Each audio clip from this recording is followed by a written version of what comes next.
வணக்கம், நான் உங்கள் ராம்ஜி பேசுகிறேன். பொதுவாக கழுத்தில் மாலை போட்டிருக்கிறவங்க, துளசி மாலை போட்டிருக்கிறவங்க இருப்பாங்க, ஸ்படிக மாலை போட்டுக்கிறவங்க இருப்பாங்க. அது மாதிரி இருக்கிறவங்க 2 மாலை போட்டுக்கொள்ள வேண்டும் அப்படிங்கிறது தான் விதி. பொதுவாக மாலை போட்டுக்கிறவங்க 2வதாக ஒரு மாலையை போட்டுக்கணும். சபரிமலைக்கு போகிறவங்க கூட துணை மாலை அப்படின்னு ஒன்று போட்டுக்குவாங்க. எதுக்கு இந்த விஷயத்தை உங்களுக்கு சொல்கிறேனாக்கா, உங்களுக்கு ஈஸியாக நான் சொல்கிறது புரிஞ்சிடும். உங்கள் வீட்டில் பூஜை அறை இருக்குனாக்க ஒரே ஒரு விளக்கு ஏற்றுவது தவறு. துணை விளக்காக 2வது விளக்கை ஏற்ற வேண்டும்.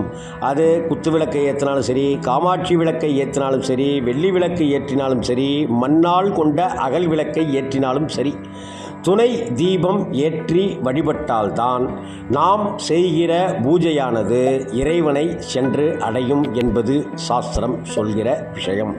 ஆகவே இந்த விஷயத்தில் கண்ணும் கருத்துமாக செயல்பட்டு 2 விளக்குகளை ஏற்றி வழிபாடு செய்யுங்கள்.